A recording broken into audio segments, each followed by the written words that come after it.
Ya baik, perkenalkan nama saya Satria Kulo, NIM 19032111000125, kelas Studi Kelayakan Bisnis B. Nah, kali ini saya akan menjelaskan dari usaha warung makan sederhana. Nah, pendahuluan memulai bisnis memang harus didahului dengan taktik dan strategi. Membuat usaha yang besar tidak selalu membutuhkan modal yang besar. Mengawalinya dengan modal kecil pun sebuah usaha bisa tumbuh menjadi besar. Pengusaha harus mempunyai taktik, dalam arti pengusaha mesti punya ide untuk jadikan pegangan dalam membuka usahanya. Harus punya taktik dan strategi dulu. Kalau sudah berhasil baru dikembangkan setelah berjalan usaha tersebut. Memberikan kegunaan kepada berbagai pihak, diantaranya adalah perusahaan itu sendiri maupun masyarakat. Nah, topik pembahasan yang saya gunakan di sini ada 6, yaitu yang pertama aspek teknis, yang kedua aspek pasar dan pemasaran, yang ketiga aspek sumber daya manusia SDM, yang keempat aspek lingkungan, yang kelima aspek finansial, yang keenam aspek hukum. Nah, aspek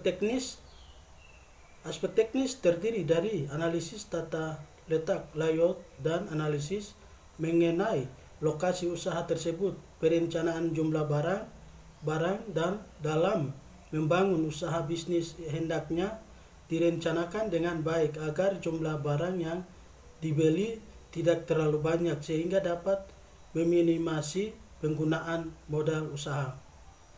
Nah, aspek pasar dan pemasaran.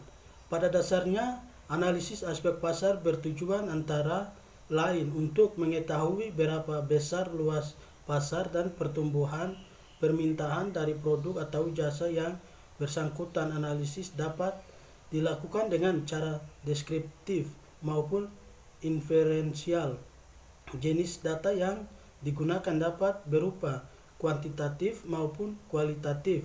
Nah, aspek pemasaran ini digunakan untuk mengetahui dan mengelompokkan karakter-karakter dari konsumen serta untuk mempersiapkan strategi apa yang tepat untuk bisnis tersebut.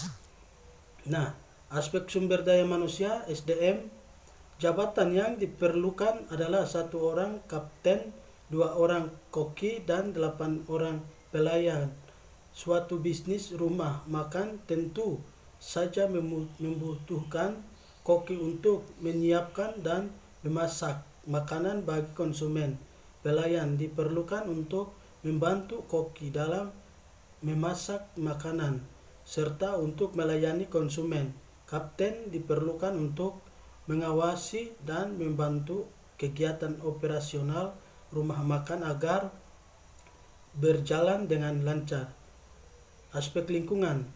Dari segi evaluasi aspek lingkungan dapat dilihat sesuai AMDAL bahwa harus adanya pengelolaan berkelanjutan dari sampah yang ada dari bahan makanan dan sisa makanan pelanggan. Sampah ini berbentuk padat dan cair di dalam tempat sampah tersebut telah dilapisi dahulu dengan transbag.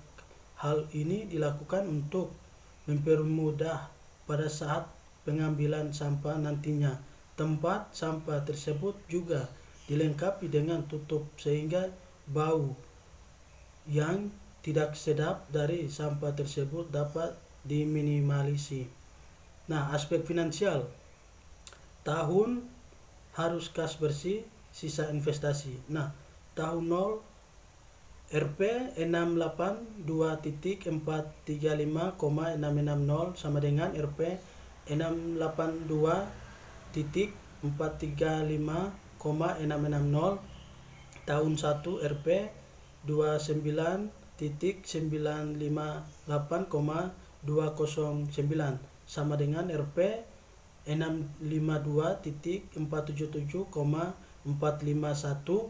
Tahun kedua Rp 138.640,834 sama dengan Rp 513.836,6 tahun ketiga RP 251320 titik 157 sama dengan RP 262.516.460.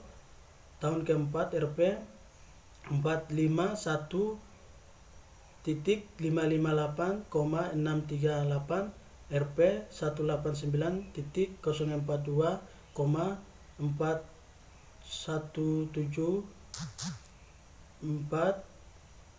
Tahun kelima RP 587.210.906 RP 776.253.084. Nah, NPF PBB 36 tahun, NPF RP 356.9199,505 IRR 22%. Nah, aspek hukum dimaksud untuk meyakini apakah secara yuridis rencana bisnis dapat dinyatakan layak atau tidak. Jika suatu rencana bisnis yang tidak layak dapat direalisasikan, bisnis berisiko besar akan dihentikan oleh pihak yang berwajib atau oleh protes masyarakat.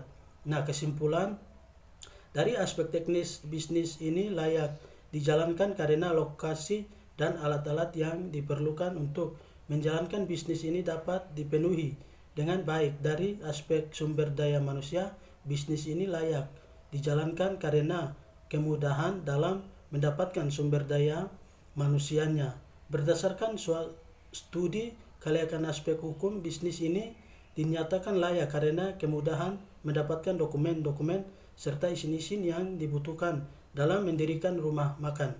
Nah, saran pelaku bisnis sebaiknya meningkatkan harga jual sesuai dengan tingkat inflasi yang terjadi tiap tahunnya. Pelaku bisnis juga sebaiknya mengadakan evaluasi kinerja rumah makan secara rutin sehingga dapat terlihat apabila ada kekurangan yang harus diperbaiki. Nah, terima kasih.